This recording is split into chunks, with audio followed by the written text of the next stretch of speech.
Bonjour à toutes et à tous. Bonjour à vous, chers collègues élus au conseil municipal. Je salue également celles et ceux qui nous suivent sur la chaîne locale de la STV et sur les réseaux sociaux. Avant d'aborder l'ordre du jour de notre conseil municipal, je veux, en notre nom, à tous, honorer la mémoire de M. Jacques Adamzac, décédé le 31 janvier 2024 à l'âge de 89 ans. Jacques Adamzac est arrivé à Grande-Synthe au début des années 60, avec sa famille, suite à une mutation professionnelle de Usinor Denain vers Usinor Dunkerque. Son tempérament dynamique et engagé lui a valu de s'intégrer rapidement dans la vie locale. Il fut ensuite repéré par René Carême et devint conseiller municipal délégué à l'animation et aux fêtes. Il fut également conseiller communautaire à cette même époque. Il créa l'association France-Pologne de Grande-Synthe avec ses nombreux amis d'origine polonaise, qui, comme lui, avaient rallié la ville pour des raisons professionnelles. Et ce fut le début d'une belle aventure. La fondation du jumelage historique entre Grande-Synthe et Suwałki, dont il fut à l'origine en 1978 avec son épouse Renée. Un jumelage qui n'a cessé de prospérer et pour lequel nos relations, nos projets d'échange et nos actions de collaboration demeurent tout aussi fructueuses au bénéfice de nos populations respectives. Jacques était connu et reconnu aussi bien à Grande-Synthe qu'à Suwałki. C'était un homme de caractère, jovial, attachant, qui laisse une belle empreinte dans notre ville. À son épouse Renée et à toute sa famille, j'adresse en mon nom, car Jacques était un ami, au nom de l'ensemble des membres du conseil municipal, nos plus sincères condoléances. Un mot d'actualité pour notre arrondissement avec le départ de François-Xavier Bieuville, sous-préfet de Dunkerque depuis avril 2023, qui vient d'être nommé préfet de Mayotte. Je ne sais pas si c'est un cadeau. Je remercie Monsieur le sous-préfet pour son écoute, sa bienveillance et sa réactivité sur les projets de la ville de Grande-Synthe et lui souhaite, au nom de notre conseil municipal, nos vœux de pleine réussite dans ses nouvelles fonctions. Un dernier point d'information dont je souhaite vous faire part en préambule, il s'agit de celui des chantiers de voirie en cours dans notre ville. Actuellement, les travaux de réfection de l'avenue du Bedou ainsi que de la rue du Garnestraat se poursuivent dans de bonnes conditions. Ils s'achèveront dans les délais annoncés entre la mi-mars et la mi-avril. Je dois souligner la bonne compréhension et la tolérance des riverains de ces deux axes fortement fréquentés, malgré la gêne occasionnée. Ils apprécieront bientôt leurs nouvelles conditions de circulation, plus sécurisantes et plus fonctionnelles pour tous les modes de déploiement. Ainsi, notre plan de modernisation des voiries va se poursuivre sur l'ensemble des avenues de l'ancien village et René Carême, avec un chantier qui démarrera en avril prochain et s'achèvera en août 2025. S'agissant d'un axe principal traversant la ville, le chantier se divisera en plusieurs tronçons et donc en autant de périodes bien distinctes afin de limiter les désagréments. Tout sera mis en œuvre à chaque étape du chantier pour faciliter les accès aux habitations et aux commerces. J'en profite pour vous annoncer qu'une réunion publique sur ce sujet, à savoir le déploiement du chantier dans le détail, se tiendra le jeudi 14 mars à 18h30 en maison communale. Un courrier d'information et d'invitation pour les habitants sera distribué dans les boîtes aux lettres la semaine prochaine. Je précise enfin qu'avant le démarrage de la première phase qui concernera le tronçon entre la rue Chopin et la rue du Garnestraat, nous allons devoir procéder début mars à l'abattage de 27 arbres afin de permettre le remplacement des réseaux et d'assainissement, eau et assainissement. Il s'agit d'une mesure indispensable que nous compenserons à l'issue du chantier par la plantation de nouvelles essences pour préserver un cadre de vie agréable. Je vous propose que le secrétaire de la réunion soit M. Denis Vergrit. Y a-t-il d'autres candidatures? Non. Denis, tu peux procéder à l'appel. Merci, Monsieur le maire. Chers collègues, bonsoir. Axe Marjorie. Afaska Kadouj. Amichi Keltoum. Arab Redouane. Belkala Najat. Excusez de ne pouvoir à Madame Axe Marjorie. Martial Bayard. Calonne Nicolas. Shabab Selima. Cordier Claudine. Excusez donne pouvoir à Bernard Junot. Cuvillier Benoît. Dacosta Albert. Daoudi Samira. Da Silva José. Dami Nicolas. Dassonville Michel. Desmazière Nathalie. El Abassi Habib. Famchon Karine. Abchi Aïcha. Juste Patrick. Junot Bernard. Leca David. Maza Sylvain. Vanel Chantal. Michel Daniel. Pâques Véronique, excusez de ne pouvoir Anne-Sophie Vanel. Attab Michel. Plaquet Jean-Christophe. Ria Fetti. Samier Vandelar-Odile. Présente. Sergent William. Touil Karima. Vanel Anne-Sophie. Paris-Denis et moi-même présent. Et enfin, Zambil Gossion, Sarah Saint, Nadia. Merci. Le quorum étant atteint, nous pouvons délibérer. Avant de passer à notre ordre du jour, j'ai 2 demandes de prise de parole et je passe tout de suite la parole à Madame Touil Karima. Merci, Monsieur le maire.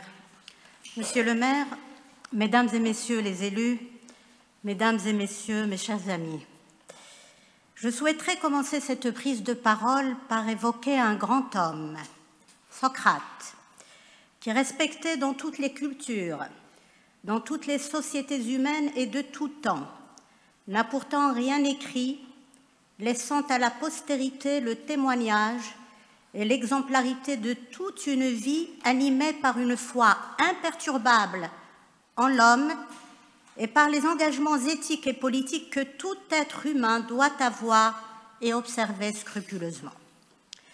Condamné injustement à la peine capitale, celle de mourir pour avoir dénoncé l'ignorance et son cortège d'injustice, de violence, d'arrogance du plus fort et d'arbitraire, Socrate choisit de se soumettre à la sentence des juges, exprimant par son acte et sa décision de promouvoir l'universel combien il est préférable pour l'homme juste et sage, soucieux de rester en paix avec sa conscience, de subir l'injustice que de la commettre, et montrant que dénoncer l'usage abusif de la force, de la ruse, du calcul d'intérêt d'une caste et d'une oligarchie, et le pouvoir inique des tyrans et de toutes les sortes de menteurs et manipulateurs est certes un devoir moral, mais n'autorise nullement la transgression de la loi ou une quelconque négation de la légitimité du droit. Car on ne peut clamer haut et fort l'universalité des droits humains et des principes de justice, de liberté ou d'autonomie, d'émancipation des individus et d'autodétermination des peuples, d'égalité de tous devant la souveraineté de la loi et le principe de laïcité, et s'autoriser en même temps et paradoxalement des passe-droits, un traitement à géométrie variable ou un double standard, des faveurs accordées aux uns contre les autres, et pire encore, une sorte de nivellement ou de hiérarchie de valeurs entre les civilisations et les hommes, et même scandaleusement entre les morts et les civils. Prenons garde, c'est de renoncement en renoncement, et presque par inattention, par une sorte de frilosité des nantis, que nous avons à peine hier dans l'échelle de l'histoire connu l'innommable et que nous cautionnons aujourd'hui le retour rampant et plus gravement décomplexé des mêmes horreurs, des privilèges et de l'impunité. Ce retour qui renoue avec un temps que nous avons cru définitivement révolu, mine peu à peu les fondements de l'état de droit, condition nécessaire de la paix civile à l'intérieur des pays comme entre les États du monde.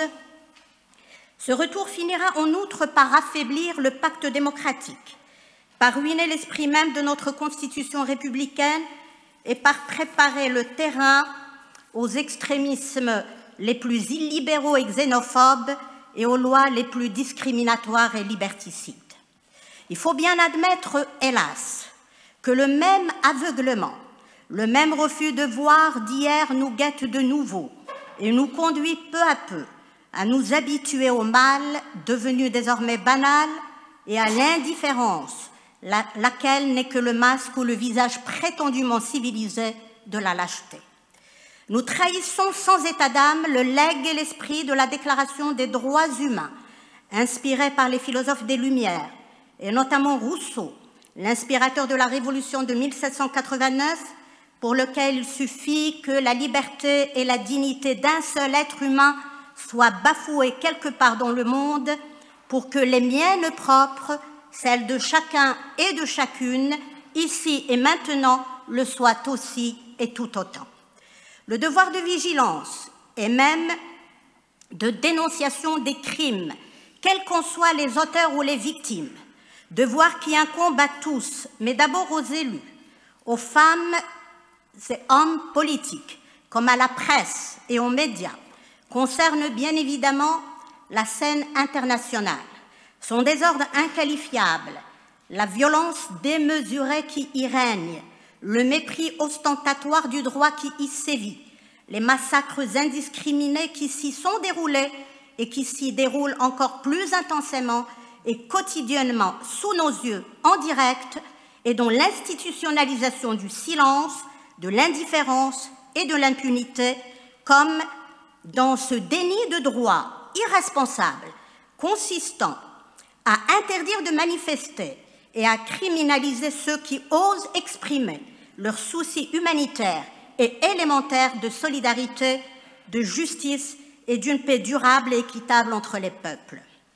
Mais ce devoir ou impératif d'indignation concerne aussi et tout autant la scène intérieure de nos pays, les sociétés occidentales et européennes, et notamment la société française, de plus en plus ghettoisée et inégalitaire, de plus en plus en porte-à-faux avec les principes et les valeurs qui ont présidé à sa constitution, et qui, à peine hier, en faisaient non seulement un exemple à suivre par tous les États du monde, mais également la garante de la souveraineté du droit et de la légitimité de l'État démocratique.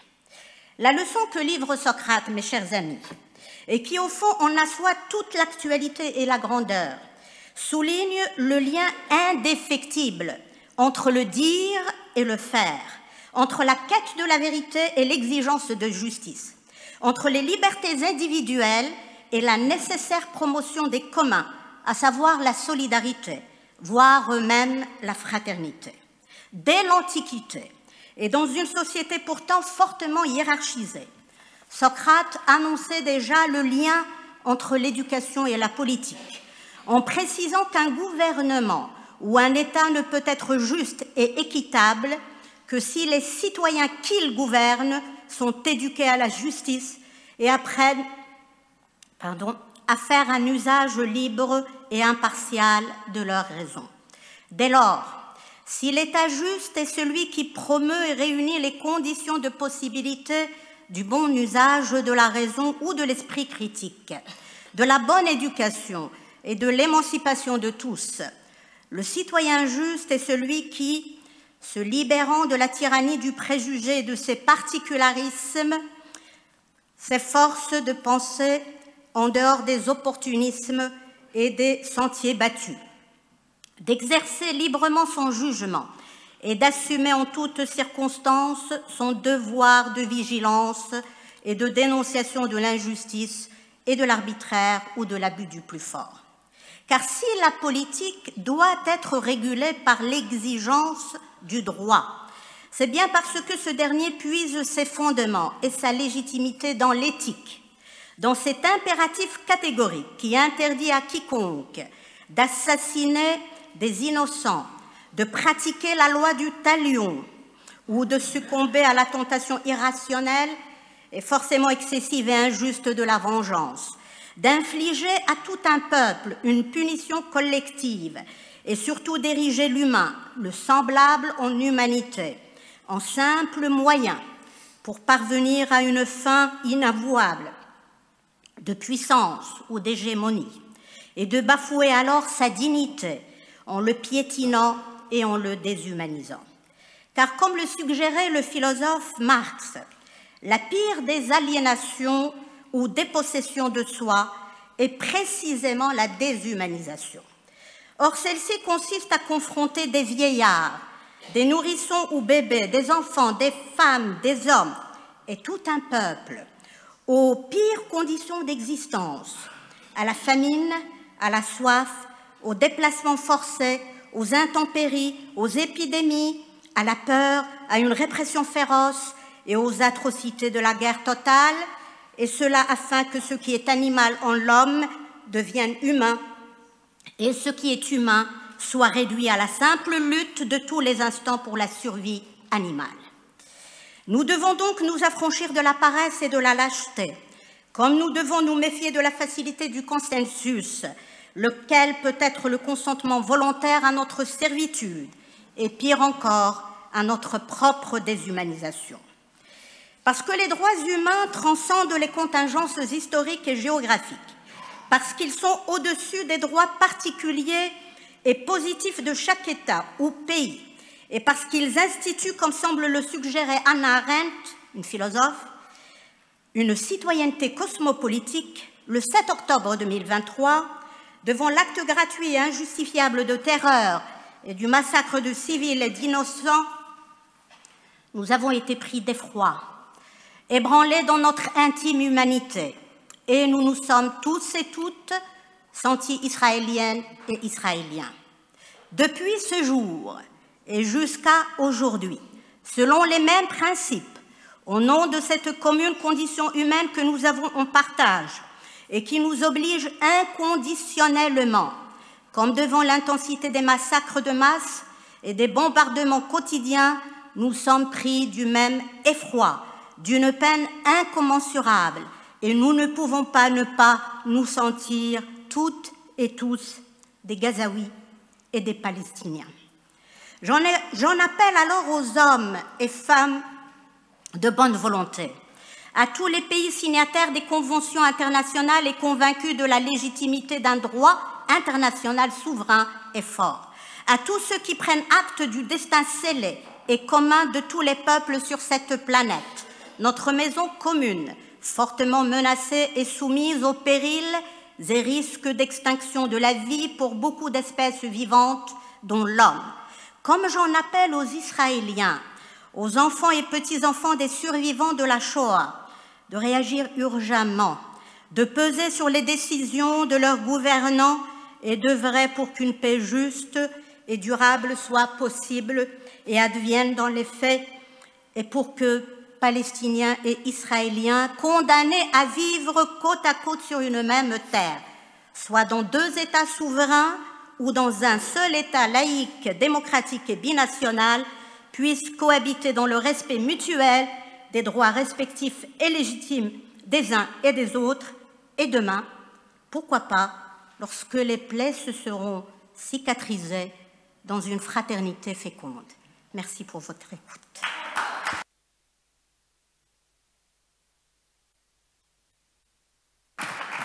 Merci Karima pour ce témoignage émouvant. Il doit en effet ne pas y avoir d'échelle de valeur dans la douleur, dans la terreur et aussi dans le traitement de cela. Et il faut effectivement, tu as dit le mot responsabilité de nos dirigeants internationaux pour trouver une solution. Tu l'as dit, à deux États, c'est ce qui devrait y avoir. Malheureusement, ce n'est pas le cas, ou d'avoir un État laïque où tout le monde puisse vivre en paix et dignement. Merci pour ton témoignage. J'ai une deuxième demande de prise de parole de la part de Madame Desmazières. Ça va être très difficile, mais très complémentaire, Karima, tu verras. Mesdames, Messieurs, cher Martial, permettez-moi, en ce 21 février, quelques mots concernant l'entrée, là, au moment où nous parlons, de Mélinée et Missak Manoukian au Panthéon. C'est un événement important dans notre pays, en proie, hélas, à l'oubli et aux fièvres xénophobes et racistes. En effet, il n'y a pas si longtemps, la France a vécu l'expérience des extrêmes droites au pouvoir avec le gouvernement de Vichy et l'occupation nazie. Et face au flot d'horreur de cette période, pas si lointaine, il est des femmes et des hommes qui ont bravé tous les dangers pour que notre pays recouvre sa liberté. Ils le paieront de leur vie. Nombreux parmi eux étaient communistes, dont Missak et Mélinée. Longtemps, ils ont échappé à la mémoire nationale, niant l'engagement communiste au sein de la résistance française. Aujourd'hui, cette injustice historique est enfin réparée et je salue ici la décision présidentielle. La panthéonisation du couple Manoukian prend aussi et surtout un sens particulièrement important ce jour, à l'heure où nombreux de nos concitoyens sont tentés par les sirènes et promesses populistes de l'extrême droite, incarnées par des Le Pen, Bardella et Zemmour. Cette entrée au Panthéon du couple Manouchian, au lieu de la mémoire républicaine, témoigne d'une dimension majeure de la nation française et du meilleur de celle-ci. La place qui ont tenu, qui tiennent et qui tiendront les étrangers amoureux de notre grande révolution et de ses idéaux. C'est un message essentiel à l'heure d'une xénophobie répandue, âgée continue, dont les effets délétères se font sentir chaque jour davantage, y compris dans les plus hautes sphères de l'État, par la rédaction récente de la loi inique immigration, dont certains contenus flirtent honteusement avec ces idées xénophobes, racistes, portés par l'extrême droite. Et je salue ici, à l'échelle de notre territoire, Martial, ton engagement politique et celui de certains camarades élus contre cette loi. Souvenons-nous qu'en ce 21 février 2024, 80 ans jour pour jour, Missak Manouchian, ouvrier, poète, résistant communiste, apatride, réfugié en France, membre des 23 du groupe Manouchian, réunissant juifs, polonais, hongrois, italiens, espagnols, roumains et français, meurt sous les balles au Mont-Valérien à l'issue d'un procès-spectacle initié par la propagande vichiste et nazie. Permettez-moi, en guise de conclusion, avec beaucoup d'émotion, afin que nous n'oublions jamais, ces quelques vers du poème d'Aragon, rendant hommage à ces héros et mis en musique par Léo Ferré dans la chanson « L'affiche rouge ». Vous n'avez réclamé la gloire ni les armes, vous vous étiez servi simplement de vos armes. Vous aviez vos portraits sur les murs de nos villes, l'affiche qui semblait une tache de sang, parce qu'à prononcer vos noms sont difficiles, y chercher un effet de peur sur les passants. Nul ne semblait vous voir français de préférence. Les gens allaient sans yeux pour vous le jour durant. Mais à l'heure du couvre-feu, les doigts errants avaient écrit sous vos photos « Mort pour la France ». Merci Nathalie. Deux témoignages qui nous rappellent qu'il faut toujours œuvrer, lutter pour la paix.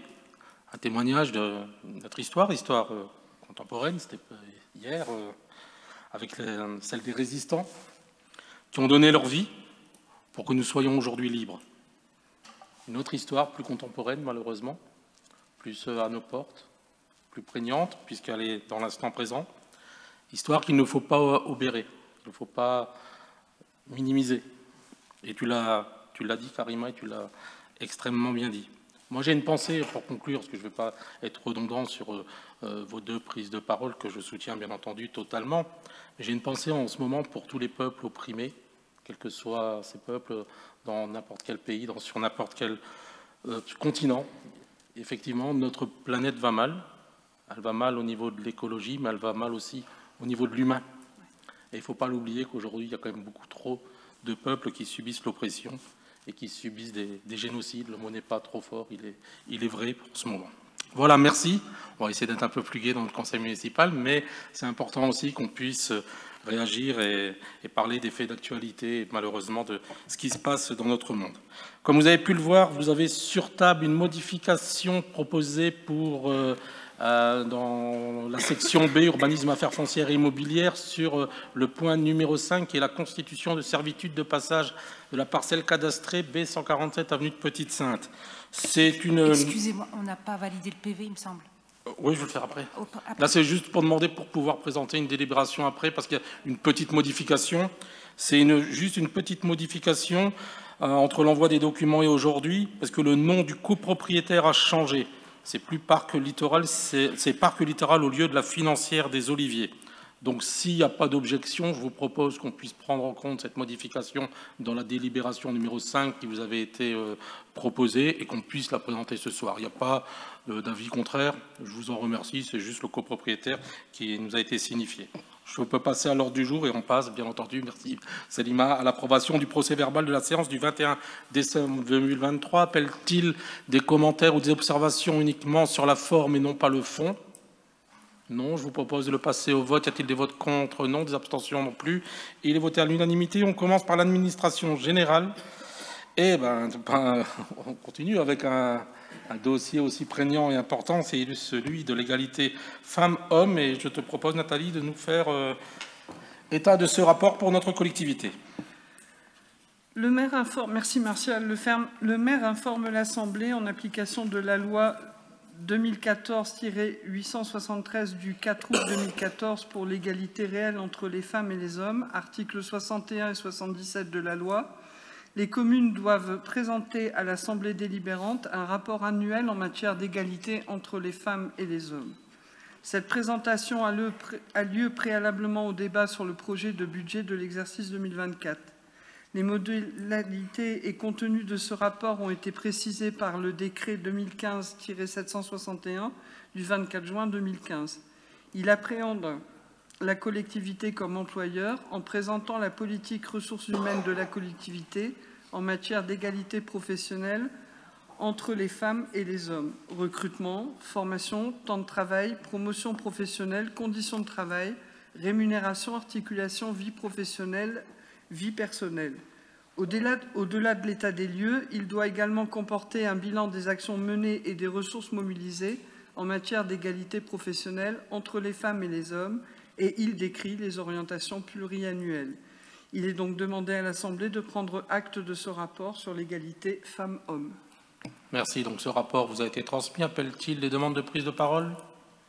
Non, il n'y a pas de vote, puisque c'est la présentation d'un rapport. Donc ça a été fait. Je vous en remercie. On passe au point numéro 2, qui est la création de postes non permanents d'accroissement d'activité pour les saisonniers. Nathalie. Merci, Monsieur le maire.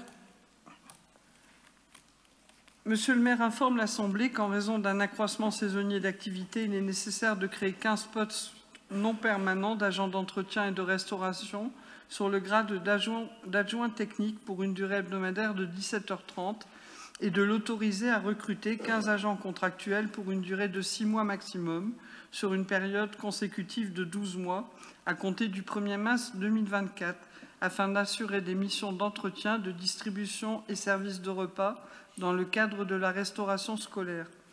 De créer 6 postes non permanents d'animateurs enfants-jeunesse sur le grade d'adjoint d'animation pour une durée hebdomadaire de 17h30 et de l'autoriser à recruter 6 agents contractuels pour une durée de 6 mois maximum sur une période consécutive de 12 mois à compter du 1er mars 2024, d'assurer des missions d'animation et d'encadrement dans le cadre des activités périscolaires, extrascolaires et durant la pause méridienne. Il est demandé à l'Assemblée de se prononcer sur cette délibération. Y a-t-il des demandes de prise de parole? C'est ce qu'on passe régulièrement pour l'accroissement d'activité. S'il n'y a pas de demande de prise de parole, je vous propose de passer au vote. Y a-t-il des votes contre? Non. Des abstentions non plus. C'est voté à l'unanimité. Je vous en remercie. On passe au point numéro 3, qui est la création de postes non permanents d'accroissement d'activité temporaire. Monsieur le maire informe l'Assemblée qu'en raison d'un accroissement temporaire d'activité, il est nécessaire de créer 2 postes non permanents d'enseignant musical ou artistique sur le grade d'assistant d'enseignement artistique principal 2e classe, dont la durée hebdomadaire de service est de 20 heures, et de l'autoriser à recruter 2 agents contractuels pour une durée de 12 mois sur une période consécutive de 18 mois à compter du 1er mars 2024, afin d'assurer les missions d'enseignement musical et ou artistique au sein de l'école de musique, des arts et de la scène.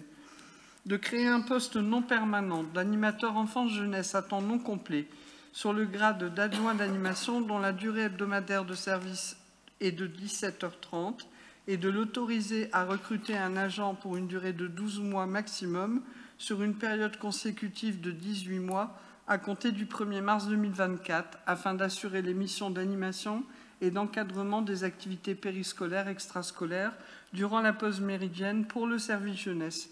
Il est demandé à l'Assemblée de se prononcer sur cette délibération. Merci Nathalie. Y a-t-il des demandes de prise de parole? Non. Donc je vous propose de passer au vote. Y a-t-il des votes contre? Non. Des abstentions non plus. C'est voté à l'unanimité. Je vous en remercie. Point numéro 4, la création de 6 postes permanents d'animateurs enfance-jeunesse. Monsieur le maire informe l'Assemblée qu'il est nécessaire de créer 6 postes permanents d'animateurs enfance-jeunesse à temps non complet à hauteur de 22 heures par semaine à compter du 1er mars 2024 pour exercer les missions d'animation, d'encadrement, de contribution au projet de service au sein du service jeunesse. Ces postes pourront être pourvus par des fonctionnaires au grade d'adjoint d'animation à temps non complet, 22 heures par semaine. Il est demandé à l'Assemblée de se prononcer sur cette délibération. Y a-t-il des demandes de prise de parole? Madame Chabab. C'est mon collègue qui me faisait remarquer que les contrats, c'était beaucoup de précarité, mais en même temps, on ne peut pas prendre des personnes à temps plein sur des temps périscolaires, matin, midi et soir, malheureusement. Oui, c'est vrai que sur des temps comme cela, c'est un peu complexe, mais à l'époque, on avait étudié justement ces contrats de 22 heures pour que ces personnes puissent bénéficier de la prime d'activité. Parce que si on était en dessous de ces heures-là, il n'y avait pas le droit. Donc c'est pour ça qu'on a travaillé sur ces contrats de 22 heures. Oui, je rappelle en outre qu'on a stagiairisé une vingtaine de contrats 22 heures l'année passée. Là, on rouvre des postes. Alors, je ne dis pas qu'ils seront tous pourvus, mais on va continuer aussi d'intégrer les gens sur des contrats 22 heures et les services sont en train de faire un travail justement d'analyse pour voir si sur certains 22 heures, il ne serait pas plus opportun d'augmenter leur nombre d'heures ou s'il faut recruter des 22 heures parce qu'on a aussi paradoxalement, des fois de la demande de personnes qui ne veulent pas travailler plus de 22 heures non plus. Donc tout ça, ils sont en train de faire un gros travail là-dessus pour voir un peu comment on peut améliorer les choses, parce que, bien entendu, moi je suis d'accord avec vous que ce n'est pas la panacée d'avoir un contrat de 17h30 ou 22 heures. Ça peut être utile à un moment de sa vie ou sur un emploi, lorsqu'un conjoint a un emploi par un choix individuel, mais ce n'est pas l'alpha et l'oméga de notre politique ici à la ville de Grande-Synthe, même si, et tu l'as fort justement dit Célima, on peut en avoir recours sur certaines activités spécifiques, je pense en particulier à la restauration scolaire ou aussi aux activités périscolaires, mais c'est vrai que ça ne doit pas être l'alpha et l'oméga de nos politiques publiques. On est bien d'accord. S'il n'y a pas d'autres demandes d'intervention, je vous propose de passer au vote. Y a-t-il des votes contre cette délibération? Non. Des abstentions non plus. C'est voté à l'unanimité et je vous en remercie. Et la création de 2 postes permanents coordinateurs jeunesse. Nathalie. Monsieur le maire informe l'Assemblée qu'il est nécessaire de créer 2 postes permanents de coordinateur jeunesse à temps complet à compter du 1er mars 2024 pour exercer les missions suivantes: analyser les besoins et caractéristiques des publics accueillis, coordonner les activités d'animation périscolaire et extrascolaire, accompagner les animateurs dans la mise en œuvre d'animation, participer aux projets pédagogiques en lien avec le plan éducatif de la ville, travailler avec les différents acteurs éducatifs, remonter les informations et difficultés aux responsables de service. Ces postes pourront être pourvus par des fonctionnaires au grade d'animateur à temps complet. Il est demandé à l'Assemblée de se prononcer sur cette délibération. Y a-t-il des demandes de prise de parole? Non. On passe au vote. Y a-t-il des votes contre? Non. Des abstentions non plus. C'est voté à l'unanimité. Je vous en remercie. Et un contrat de projet pour un animateur des points numériques des maisons, un ou une d'ailleurs. Et on vient de faire le rapport égalité homme-femme. Donc, un ou une animateur ou animatrice des points numériques des maisons de quartier, Nathalie. Monsieur le maire informe l'Assemblée qu'il est nécessaire de créer un poste d'animateur des points numériques de maisons de quartier à temps complet dans le grade d'animateur de catégorie B sur un contrat de projet de 3 ans, au 1er mai 2024 au 30 avril 2027. Ce recrutement est destiné à renforcer la démarche de la ville de lutte contre la fracture numérique et l'électronisme. Ce projet est en partie financé par l'État et la CAF pour sa mise en œuvre. Il est demandé à l'Assemblée de se prononcer sur cette délibération. Y a-t-il des demandes de prise de parole? Célima. Évidemment, dans le cadre de la dématérialisation, quand on voit toutes les démarches administratives, ça peut être hyper compliqué pour les plus éloignés pour lutter contre la fracture numérique. Donc, ouais, bien sûr, c'est une très belle opportunité. En plus, d'autant que c'est cofinancé, il faut en profiter. Et ça va dans la droite ligne dans la politique globale aussi qu'on veut mener sur la fracturation numérique, mais Patrick en parlerait mieux que moi. Et on vient d'ouvrir, vous avez vu, la maison France Service au sein de notre CCAS. J'avoue que dans le meilleur des mondes, on ne devrait pas ouvrir ce type de maison pour accompagner nos concitoyens, parce que ça voudrait dire que nos partenaires seraient très réactifs et très à l'écoute des usagers. Eh ben, une maison France Service, ça a toute son utilité. Et je pense que les premiers jours de mise en place, c'est à chaque demi-journée plus de 10 personnes qui viennent justement parce qu'ils ont un problème avec l'administration ou avec des partenaires. Et c'est vrai que la fracture numérique est prégnante et il faut vraiment donner des outils à nos concitoyens pour pouvoir quand même faire leur démarche administrative et pouvoir s'acculturer un peu de ce monde qui n'est pas forcément le leur. C'est important. Est-ce qu'il y a d'autres demandes de prise de parole? Non, je vous propose de passer au vote. Donc, sur cette délibération de contrat de projet d'animateur des points numériques des maisons de quartier, y a-t-il des votes contre? Non. Des abstentions? Non plus. C'est voté à l'unanimité. Je vous en remercie. On passe à l'urbanisme, affaires foncières et immobilières. Pour Albert Dacosta, avec le point 1, la démolition des 1 et 3 rue Ravel par SIA Habitat. Merci, Monsieur le maire. En 2019, le logement 6 au 3 rue Ravel, parcelle cadastrée AX 331, a fait l'objet d'une dégradation par incendie. En 2022, le logement 6 au 1 rue de la rue Ravel, parcelle cadastrée AX 332, subissait le même type de sinistre. Les dégâts occasionnés sur ces deux logements les rendent à ce jour inhabitables. Un dossier reçu le 6 décembre 2023 venait exposer à la ville l'ampleur des travaux qu'il aurait été nécessaire de réaliser pour une remise à neuf des deux logements. Dans ce dossier, SIA Habitat indiquait à la commune son souhait de procéder à la démolition de ces deux logements sinistrés. En contrepartie de la démolition, les deux logements, SIA Habitat a présenté à la ville un projet de reconstruction sur site. Il est demandé à l'Assemblée de se prononcer sur cette délibération. Y a-t-il des demandes de prise de parole? Mme Chabab. C'est les deux maisons qui sont sinistrées et reconstruisent 4 logements, c'est bien ça? Ils vont les raser, puis alors, ils les rasent et ils reconstruisent. Oui, j'oserais dire que c'est un dossier qui a trop duré. Ouais. Alors, SIA, à leur décharge, ont eu des problèmes assurantiels, hein, puisque comme c'est des incendies, il faut toujours trouver qui va payer à la fin. Donc, c'est vrai que ça a été un peu long, surtout sur la maison de 2019. On avait pas mal échangé avec eux pour qu'ils sécurisent l'endroit, parce que effectivement, c'est sur un angle de la rue Ravel, et c'est vrai que ça faisait un peu tâche dans le paysage, et c'était aussi un sujet à dépôt sauvage ou à occupation illicite. Donc c'est bien d'avancer sur ce dossier-là. Et c'est vrai que conjointement à la démolition qui va être autorisée, je l'espère, par le conseil municipal, il y a un projet qui nous a été présenté par SIA pour la construction de 4 logements T2, T3 de petite typologie qui seraient des pleins-pieds. Donc c'est vrai que ça va aussi redynamiser un peu ce quartier sur lequel il manque aussi ce type de logement de plein-pied pour les personnes qui soient victimes d'un handicap ou qui soient âgées. Donc ça fera du bien aussi au quartier d'avoir ces 4 logements. Y a-t-il d'autres demandes de prise de parole sur cette délibération? Non. Donc sur cette autorisation de démolition des 1 et 3 rue Ravel par SIA Habitat, y a-t-il des votes contre? Non. Des abstentions non plus. C'est voté à l'unanimité. Je vous en remercie. Albert, la vente de parcelles AH 263P, Cité des Deux-Saintes. Alors, il est rappelé à l'Assemblée que lors de la séance du Conseil municipal du 18 octobre 2023, la commune a procédé à la désaffection et au déclassement de la parcelle cadastrée AH 263P, supportant un garage numéro 67, Cité des Deux-Saintes, 6 à Grande-Sainte. La vente vise à régulariser l'occupation de ladite parcelle de 18 mètres carrés, surface estimée par M.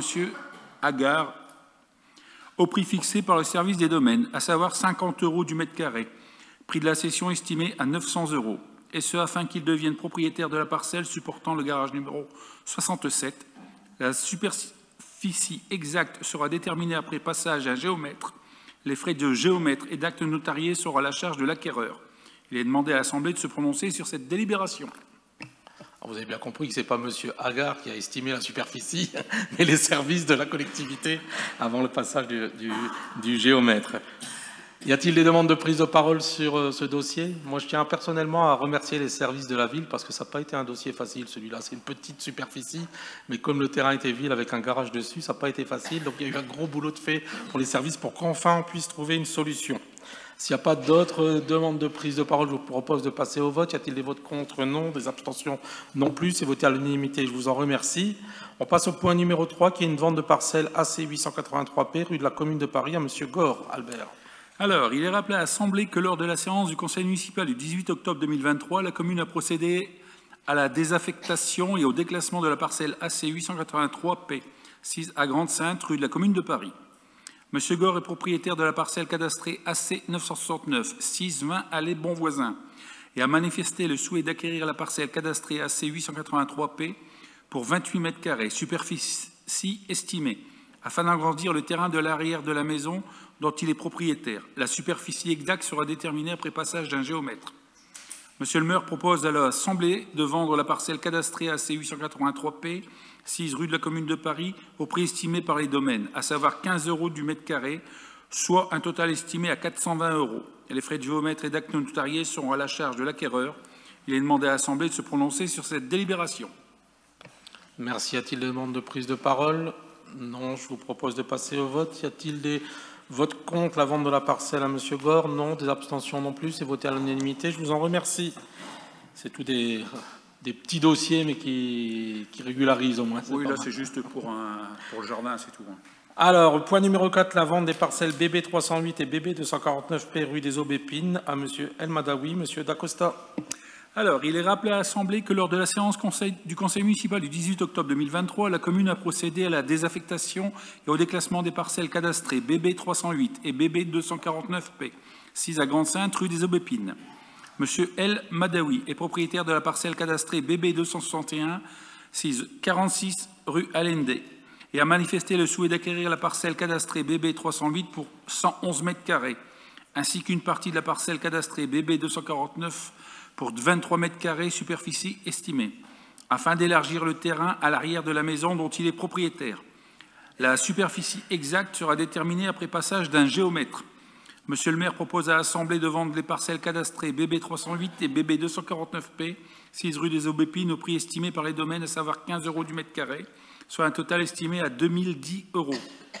Les frais de géomètre et d'actes notariés seront à la charge de l'acquéreur. Il est demandé à l'Assemblée de se prononcer sur cette délibération. Y a-t-il des demandes de prise de parole? Non. On peut passer au vote pour ces ventes de parcelles à Monsieur El Madawi. Y a-t-il des votes contre? Non. Des abstentions non plus. C'est voté à l'unanimité. Je vous en remercie. Le point numéro 5, c'est celui qui fait donc l'objet de la petite modification qu'on vous a mis sur table. Et c'est la constitution de servitude de passage parcelle cadastrée B147 avenue de Petite-Sainte. Albert, je te laisse présenter. Donc, il est rappelé à l'Assemblée délibérante que la commune de Grande-Sainte est propriétaire du centre équestre de la voirie d'accès, situé sur la parcelle cadastrée BI 47 6 à Grande-Sainte, avenue de Petite-Sainte. La financière des Oliviers obtenue auprès de la ville de Grande-Sainte a permis de construire sur la parcelle cadastrée BI 52 6 à Grande-Sainte, avenue de Petite-Sainte. L'objet de cette demande est la constitution d'une servitude de passage à titre gracieux. La demande initialement portée par la financière des Oliviers est aujourd'hui réalisée par la copropriété Parc Littoral. Le droit de passage est concédé à titre de servitude précaire et révocable en cas de changement d'affectation de la parcelle BI 47. En effet, celle-ci appartient au domaine public de la ville. En contrepartie, les travaux et frais d'entretien, de réparation et de réfection totale ou partielle de la voirie assiette de la servitude de passage seront supportés par la copropriété Parc Littoral ou, en cas de cession de la parcelle cadastrée BI 52, par le futur propriétaire de la parcelle. L'objet de cette constitution de servitude de passage est de permettre l'accès aux véhicules de livraison pour un restaurant sur la parcelle BI 52. Les véhicules de livraison pourront accéder en tout temps et à toute heure, par tout moyen, pour toute personne, tout type de véhicule et piéton, pour se rendre sur la parcelle BI 52 et en revenir, pour tous les besoins actuels et futurs du fonds. Monsieur le maire propose la constitution de cette servitude de passage à titre gracieux au profit de la copropriété Parc Littoral. La ville de Grande-Sainte sera représentée par maître Anne-Gaëlle Moss, notaire de Dunkerque, qui sera chargé de la rédaction de l'acte de constitution et servitude de passage et des formalités afférentes. Il est demandé à l'Assemblée de se prononcer sur cette délibération. Y a-t-il des demandes de prise de parole? Non. Juste une petite précision, parce que j'ai tout entendu sur ce dossier. La ville n'a vendu aucun terrain. Et j'ai vu passer sur les réseaux comme quoi la ville avait vendu des terrains verts pour qu'il y ait la construction de 2 restaurants et 3 parcelles pour des activités ludiques. Et non, c'est des terrains privés puisque ça appartient donc au groupe Decathlon et c'est eux qui ont fait une transaction comme ils ont pu le faire avec Kiabi pour dynamiser la zone commerciale qui est installée là. Donc la ville, je vous rassure, n'a vendu aucun terrain vert pour qu'il y ait un projet de développement, de restauration et d'activités ludiques. Y a-t-il d'autres demandes de prise de parole? Pardon? Cette délibération, c'est une servitude... C'est que la servitude sur la rue derrière. Mais ça me permet de faire une précision. J'aime bien des fois. Y a-t-il des demandes de prise de parole? Non, mais maintenant, on peut peut-être récupérer quand même le pognon, malgré tout. C'est pas à nous, mais c'est pas grave. Vu comme ça peut être intéressant. S'il n'y a pas d'autres prises de parole, je propose de passer au vote. Y a-t-il des votes contre? Non. Des abstentions non plus. C'est voté à l'unanimité. Je vous en remercie. Point numéro 6, ça concerne une des deux passerelles, non, une autre passerelle, mais c'est pour le même projet, c'est la convention de servitude de la parcelle cadastrée B144, avenue de Petite-Sainte. Donc, dans le cadre des travaux de pose d'une canalisation d'évacuation des eaux usées, la parcelle cadastrée BI 44-6 à Grande-Sainte, avenue de Petite-Sainte, appartenant à la ville, se situe sur le tracé des travaux. Afin de permettre à la financière des Oliviers de réaliser les travaux sur la parcelle cadastrée BI 44, il convient de consentir à cette société des droits de servitude sur le tracé des ouvrages prévus. L'objet de cette demande de travaux est la mise en place d'une nouvelle canalisation d'évacuation des eaux usées depuis l'avenue de Petite-Sainte jusqu'à la parcelle BI 39, en passant sur la parcelle cadastrée BI 44-6 à Grande-Sainte, avenue de Petite-Sainte. À cette fin, il est nécessaire de conclure une convention entre la financière des Oliviers et la ville de Grande-Sainte, l'autorisant à effectuer les travaux prévus qui seront destinés à satisfaire les besoins d'évacuation des eaux usées. Cette convention de servitude sera consentie à titre gracieux et pour la durée des ouvrages et de ceux qui pourraient leur être substitués. Monsieur le maire propose de signer une convention de servitude à titre gracieux au profit de la financière des Oliviers pour la parcelle BI 44 pour la durée des ouvrages et de ceux qui pourraient leur être substitués. Il est demandé à l'Assemblée de se prononcer sur cette délibération. Y a-t-il des demandes de prise de parole? Madame Chabab? Mais là, c'est plus parc littoral. Ça n'a rien à voir avec la copropriété ou c'est la financière des Oliviers ou c'est le... Là, c'est la financière. D'accord. Ça n'a rien à voir. C'est les porteurs du projet. Ouais. Okay. Effectivement. S'il n'y a pas d'autres demandes de prise de parole, je vous propose de passer au vote. Y a-t-il des votes contre? Non. Des abstentions non plus.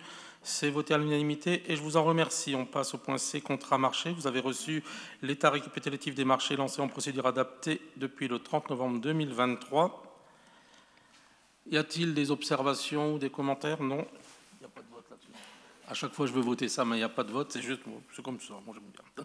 Donc, ça a été présenté aux membres du conseil municipal. Karine Famchon, je te laisse la parole pour le lancement de concours de maîtrise d'œuvre pour le gymnase du Nordover. Je l'ai bien dit ou pas? Tout à fait. C'est bien. Je dis toujours mal son nom. Merci. Il est exposé à l'Assemblée que la municipalité souhaite rénover, agrandir et mettre aux normes le gymnase du Nordover.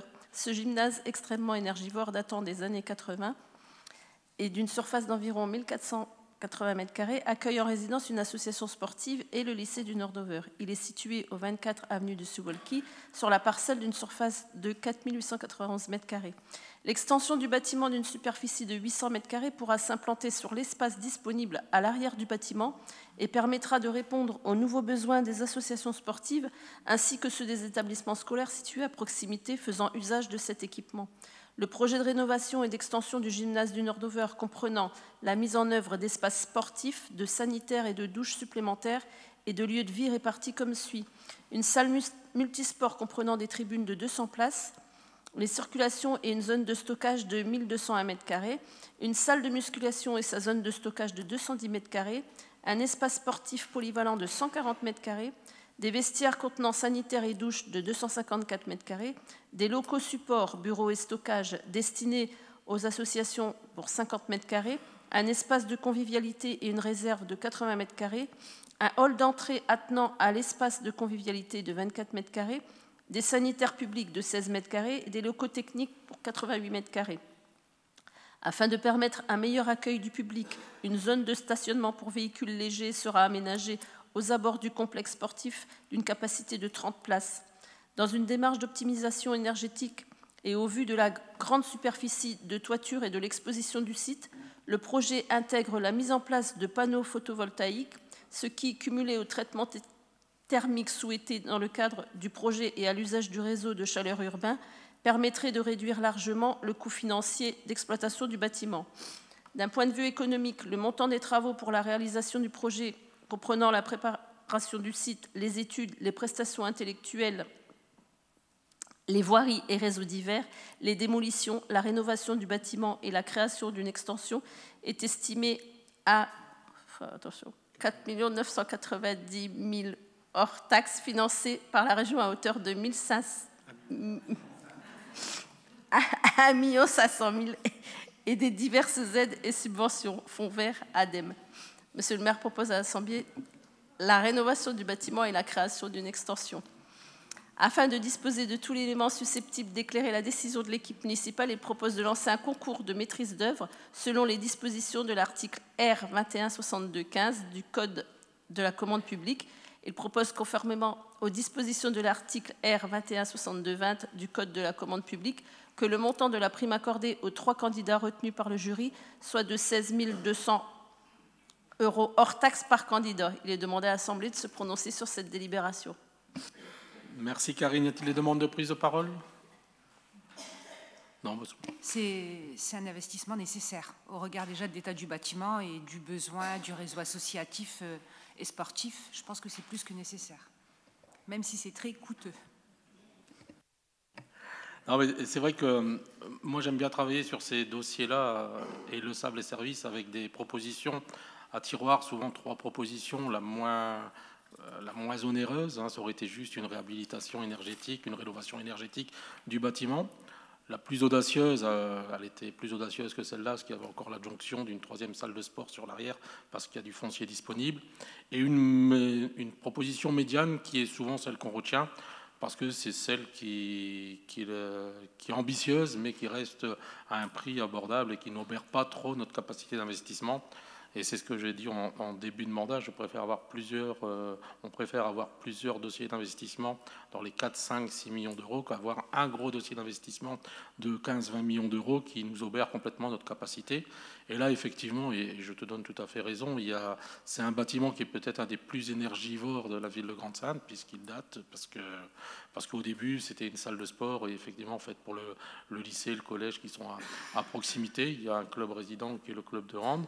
C'est vrai que les conditions d'exécution et d'utilisation par les clubs sportifs, il y en a plusieurs, les services de la ville et la région, nous ont amenés à réfléchir, à la rénover, à la réhabiliter et à mettre une extension.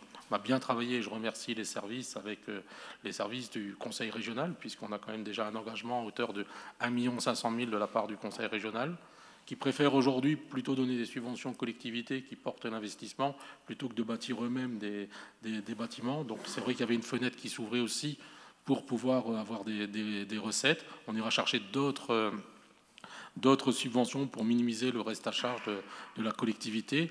On fera aussi des économies directes sur le chauffage et l'électricité, puisqu'on va mettre des panneaux photovoltaïques, parce qu'aujourd'hui c'est peut-être à des bâtiments qui... C'est une passoire thermique, celui-là, c'est vraiment... Et il est de toute façon à refaire, parce que les terrains d'exécution sont complètement... Ils ont bien vécu. Et c'est une salle qui est utilisée presque 7 jours sur 7, entre le lycée, les différentes associations et les services de la ville. Donc effectivement, c'est un beau projet. Alors on est au début, parce que je sais que ceux qui nous regardent, ils pensent que quand on annonce au conseil municipal, on va commencer les travaux. Là, on va commencer la consultation des architectes. On aura 10-15 dossiers qui vont arriver. On fera un premier jury qui va nous permettre d'en sélectionner 3. Ils auront un délai pour finaliser leur projet. On fera un deuxième jury pour, sur les 3, choisir l'architecte qui aura donc ce dossier. Et après, on pourra en fait lancer les échanges entre la ville, l'architecte sélectionné, pour pouvoir après faire les marchés publics. Donc nous, on est toujours dans un processus qui est un processus long, mais qui respecte la loi, et c'est le principal. Donc vous ne verrez pas tout de suite les travaux, je vous rassure, sur cet équipement. Il y a toute une phase administrative qui va arriver, et on vous tiendra bien entendu informé. Y a-t-il d'autres demandes de prise de parole? Juste une petite question, puisqu'on parle d'une salle qui est fortement utilisée. Quand on attaquera ces travaux, elle sera fermée au public ou elle sera encore utilisable? Fermée au public? Fermée au public, 18 mois de travaux. Première estimation de la durée des travaux, 18 mois. Donc là, les services sont en train de réfléchir sur des solutions, parce que le club résident, l'OGS Handball, bien entendu, va devoir faire ses entraînements et surtout ses matchs. Le lycée aura besoin aussi d'un lieu pour pouvoir accueillir les activités sportives, qui sont d'ailleurs au programme du bac, donc c'est des épreuves obligatoires. Donc bien entendu que les services sont déjà en train de réfléchir comment on va pouvoir un petit peu essaimer sur toute la ville pour pouvoir qu'il n'y ait pas de trop gros désagréments pendant cette période de travaux. Mais ils ont déjà bien travaillé sur le dossier. D'autres demandes de prise de parole? Non? On peut passer au vote. Y a-t-il des votes contre? Des abstentions non plus? C'est voté à l'unanimité et je vous en remercie. Point D, la programmation, le contrat de ville quartier 2030. Michel. Merci, Monsieur le maire. Le contrat de ville de l'agglomération dunkerquoise défini par l'article 6 de la loi du 21 février 2014 de programmation pour la ville et la cohésion urbaine a pris fin le 31 décembre 2023. Le futur contrat de ville intitulé Quartier 2030 va se déployer sur le territoire de la communauté urbaine de Dunkerque. Les communes concernées sont Grande-Synthe, Dunkerque et sa commune associée, Saint-Paul-sur-Mer, Coudekerque-Branche, Tétéghem, Coudekerque-Village, ainsi que Capelle-la-Grande. Concernant ces communes, le décret actant la géographie prioritaire a été publié en janvier 2024. Pour la commune de Grande-Synthe, les secteurs prioritaires sont les quartiers Albec, Moulins et Europe. Selon la loi du 21 février 2014, le contrat de ville doit être animé et porté par l'intercommunalité. C'est donc la communauté urbaine de Dunkerque qui pilote dans un dialogue étroit avec l'ensemble des partenaires. L'élaboration du projet territorial de cohésion sociale et urbaine sur lequel s'adossera l'écriture du nouveau contrat de ville. La commune de Grande-Synthe participe activement à l'élaboration de ce projet de territoire et au contrat de ville en mobilisant ses partenaires institutionnels et associatifs, plus particulièrement ceux agissant en proximité ainsi qu'en animant une démarche pour écouter et échanger avec les habitants de ces quartiers sur leur vécu et leurs attentes par rapport à leur vie quotidienne dans différents domaines, vie du quartier, cadre de vie, éducation, logement, emploi, santé, vie sociale et citoyenne, loisirs. Ces démarches partenariales contribuent à l'élaboration du projet territorial de cohésion sociale et urbaine porté par l'intercommunalité dont les orientations principales sont tendre vers l'emploi dans les quartiers prioritaires, œuvrer pour l'éducation des jeunes 0-25 ans sur tous les temps, favoriser la transition énergétique écologique et veiller à une offre de logement et un cadre de vie de qualité répondant aux besoins des habitants des quartiers. Promouvoir la santé et le bien-être sur les quartiers et garantir l'accès aux soins. Donner envie et accompagner l'accès à la culture et au sport. Favoriser l'accès aux droits et aux services publics. Améliorer la tranquillité et la sécurité publique. À ces orientations s'ajoute une transversale, accompagner l'exercice de citoyenneté, soutenir la participation et le vivre ensemble, promouvoir l'égalité et lutter contre les discriminations.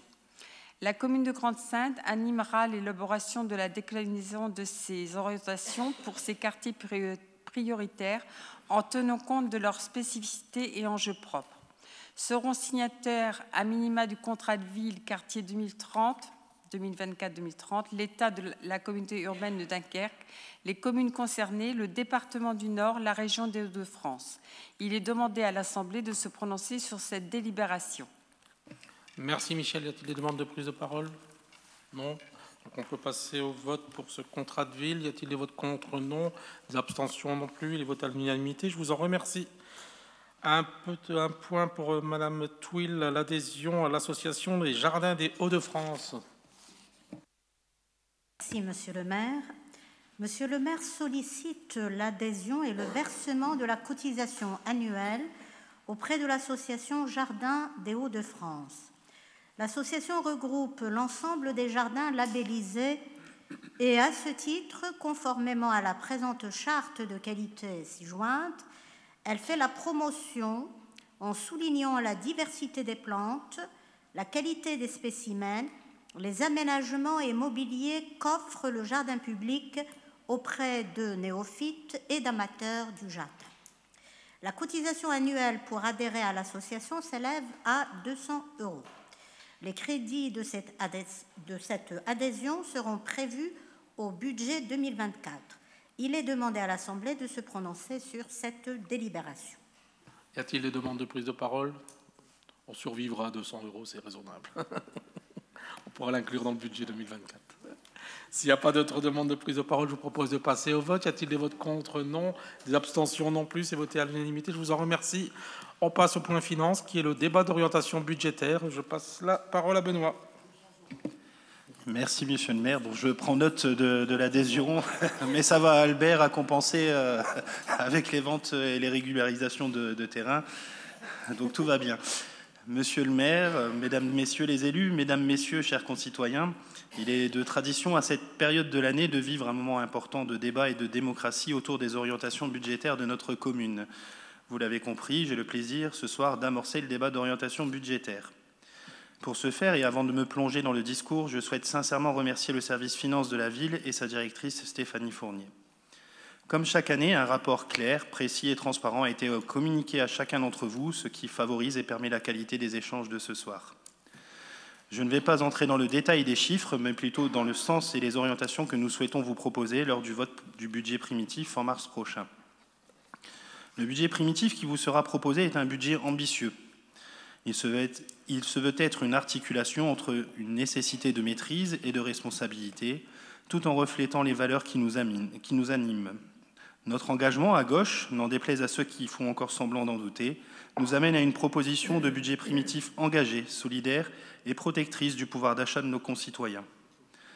Il sera un budget maîtrisé, car il prend en considération le contexte économique mondial et national morose, la succession de crises en tout genre, sanitaires, énergétiques, du pouvoir d'achat, le contexte inflationniste que nous traversons depuis 2 ans maintenant, le contexte géopolitique instable avec ces guerres en Ukraine et en Palestine.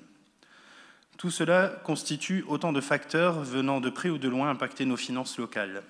À l'échelle nationale, l'État, de par son gouvernement, vient complexifier l'exercice, avec un gouvernement qui nous oblige à respecter des obligations qui ne s'imposent pas à lui-même, avec un gouvernement qui nous oblige à contraindre nos champs d'action malgré des besoins importants de services publics de proximité, en ne compensant pas ou peu les augmentations des coûts de l'énergie, avec un gouvernement qui décide la faible augmentation du point d'indice des fonctionnaires, mais qui ne vient pas abonder les dépenses subies par les collectivités.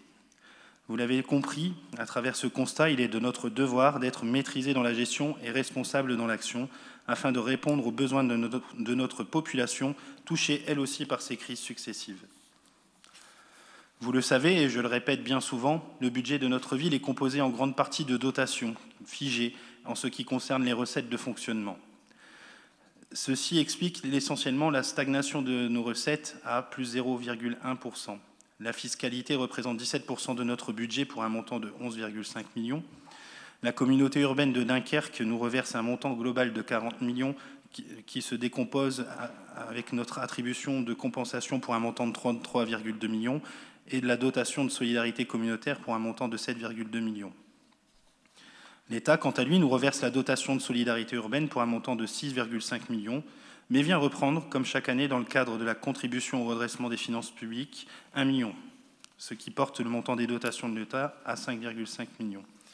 Face à ces recettes stagnantes, il est nécessaire de proposer un budget responsable dans la dépense de fonctionnement avec un travail important, notamment sur la maîtrise de la masse salariale déjà engagée en 2023, qui nous permettra de proposer au prochain budget primitif une dépense en baisse de 700 000 € pour un montant de 40,5 millions. Je tiens à saluer le travail réalisé par la commission d'élus et de techniciens avec un suivi mensuel et très attentif de notre masse salariale depuis janvier 2023. L'effort sera aussi réalisé sur les charges à caractère général qui émargeront à 14 millions cette année.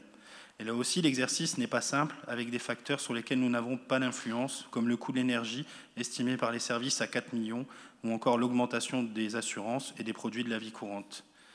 Cette maîtrise des dépenses en responsabilité n'est pas faite de gaieté de cœur.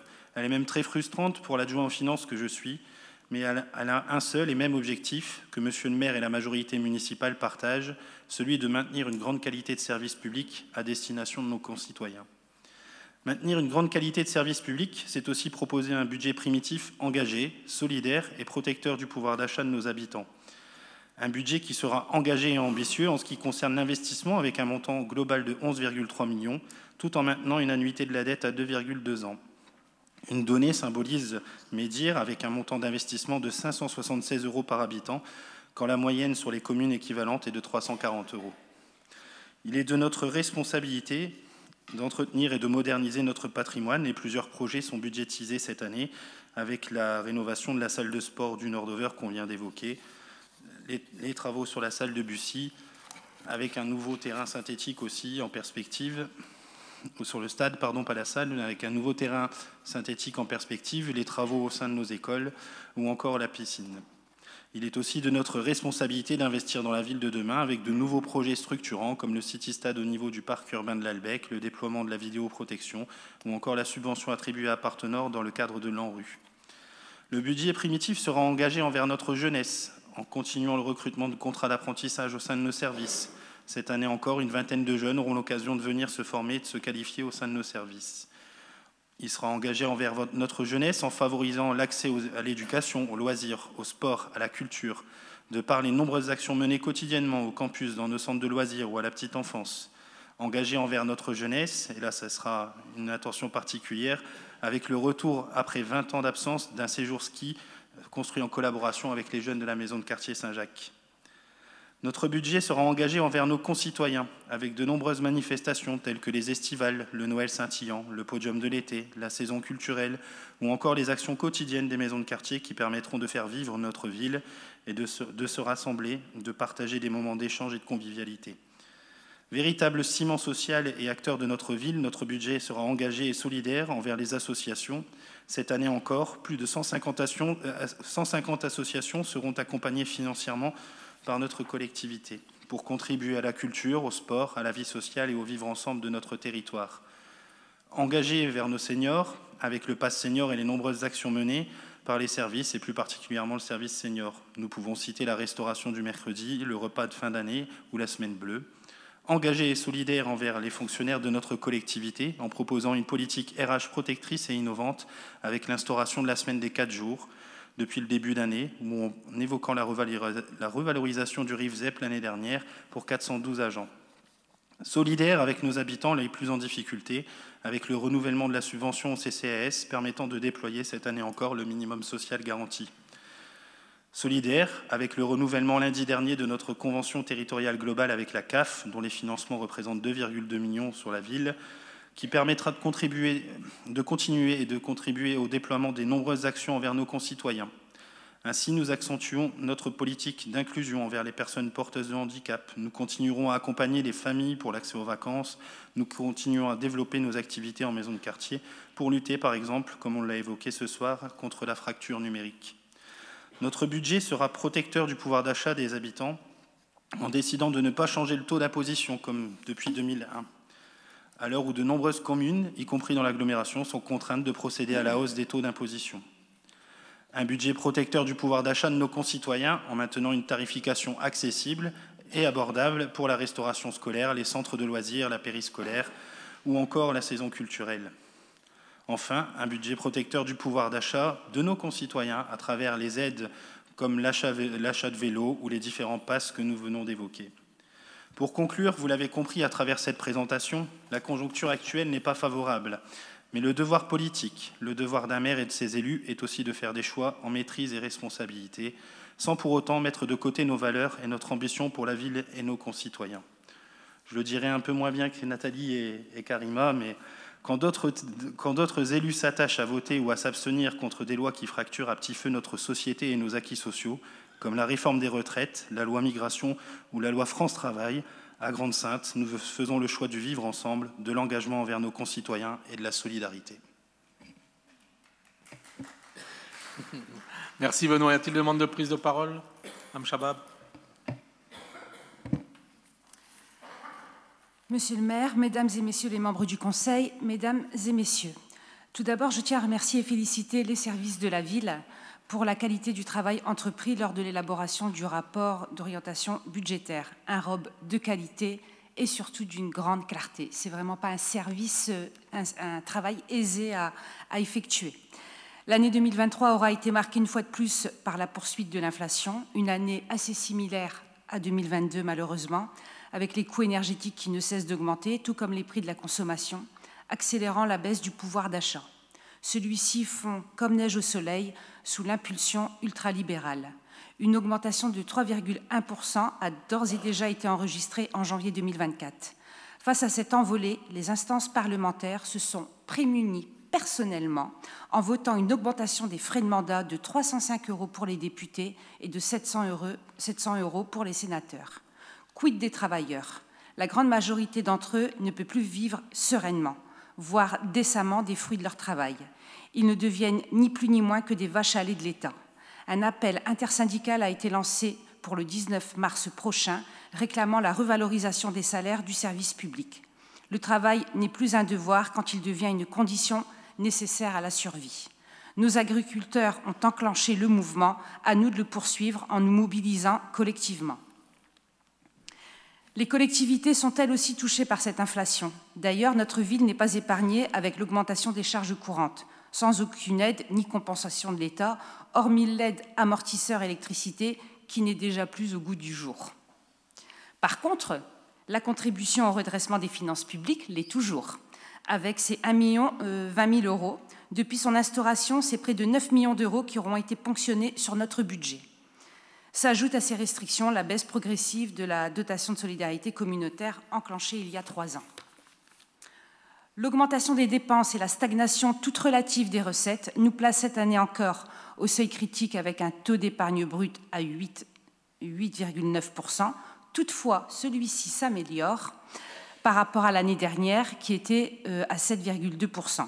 Rappelons tout de même que la moyenne de ce taux des communes semblables à la nôtre s'élève à 14,8% et l'augmentation constante des dépenses énergétiques, le doublement de l'assurance véhicule et le coût de l'assurance dommages des biens qui quadruple fragilisent davantage notre collectivité. Le poste qui pèse le plus, comme toute administration, reste celui des dépenses de personnel. Cependant, les efforts consentis par la collectivité, en passant de 1110 agents en 2023 à 975 en 2024, soit moins 700 000 €, et qui se poursuivront cette année, a permis de contenir son évolution. L'enjeu est donc de poursuivre ces efforts dans le but de relever notre taux d'épargne, tout en maintenant les services à la population. C'est dire la complexité de l'exercice pourtant indispensable. Un exercice qui mobilise l'ensemble des services et qui a un impact sur les postes de travail des agents. Les réorganisations peuvent être parfois mal vécues, difficiles à appréhender, d'où l'impérieuse nécessité d'accompagner la démarche avec pédagogie et bienveillance.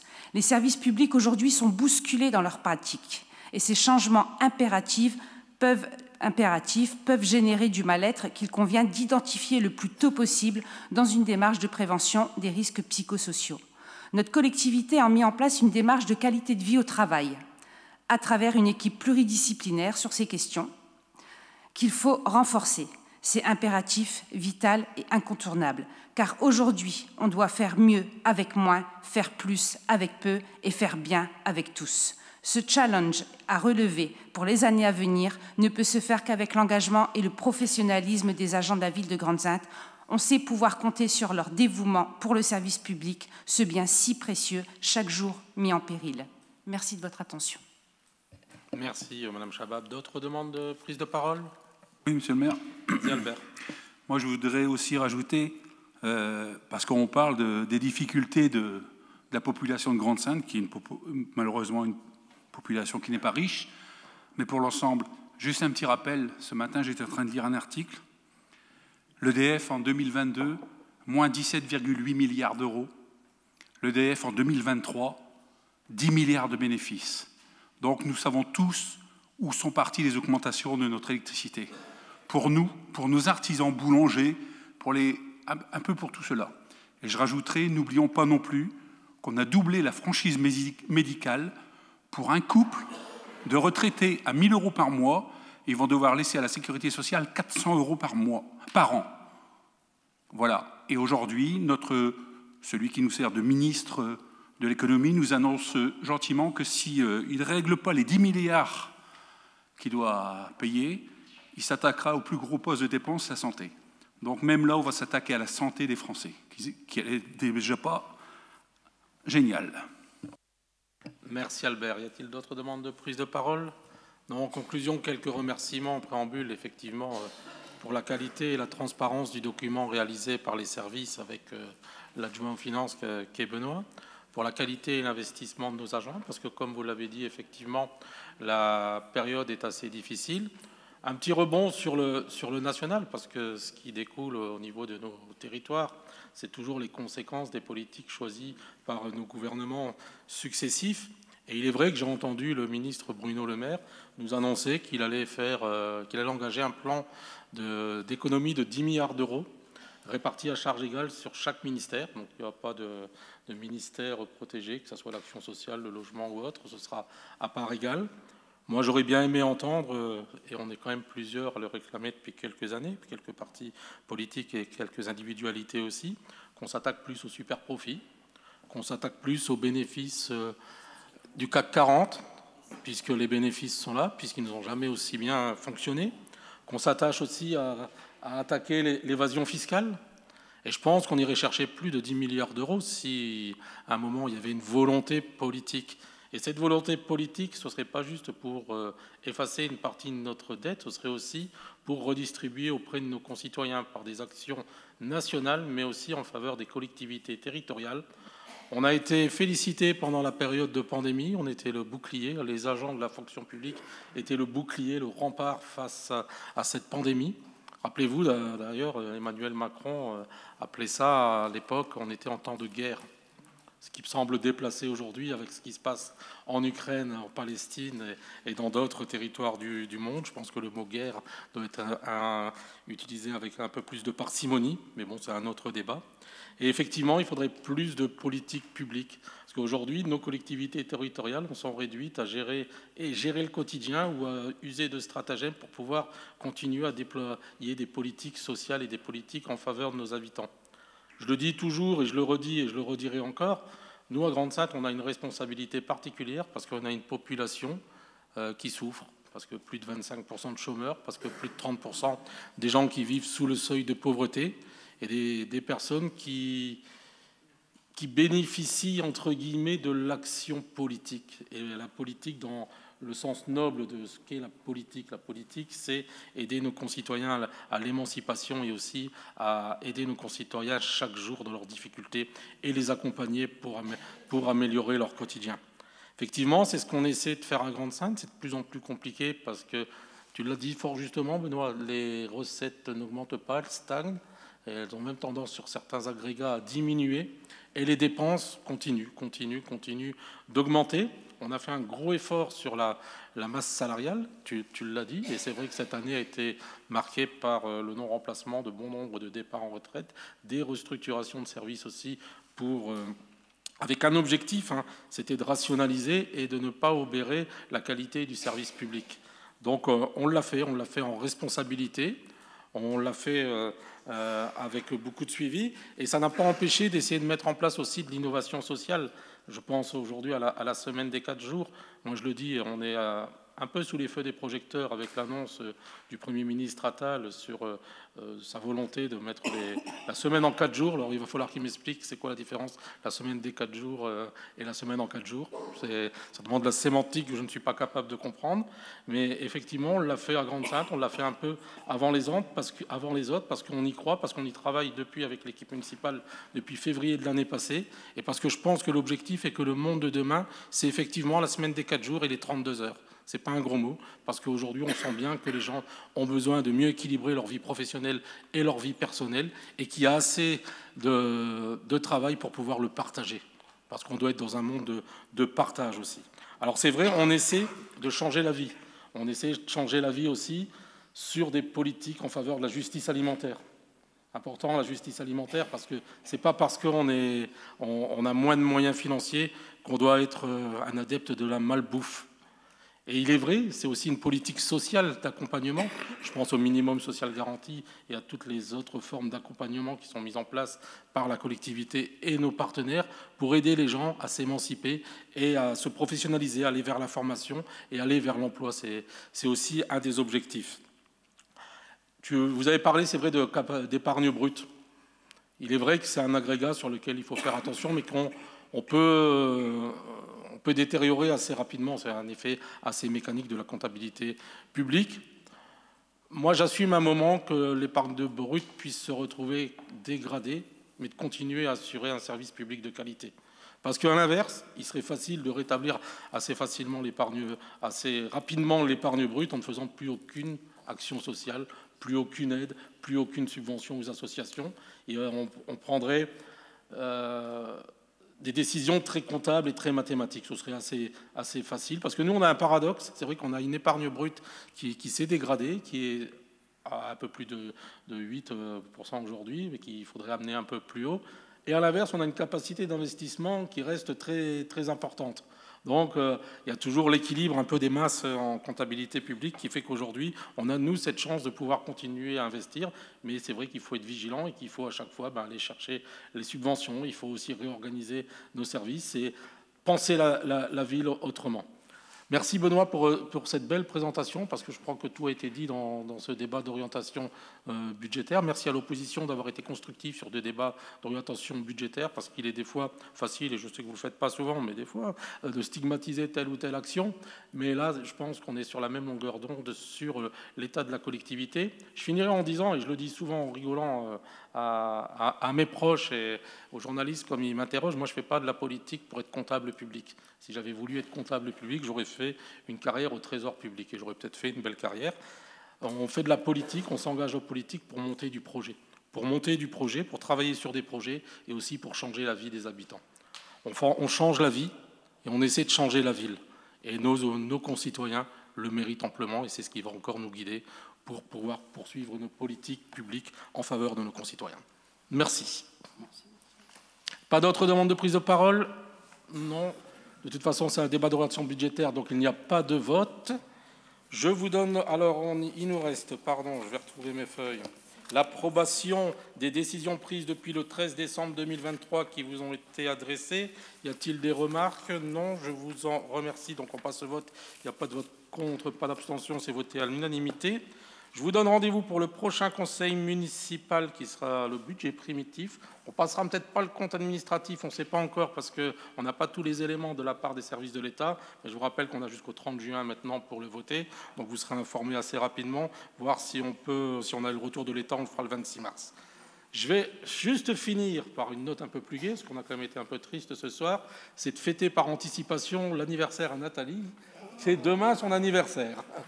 Bon anniversaire Nathalie. Nathalie, moi aussi c'est demain. Oh bah Célima, bah, bon anniversaire aussi. Donc bon anniversaire à vous deux et rendez-vous le 26 mars. Bonne soirée à toutes et à tous.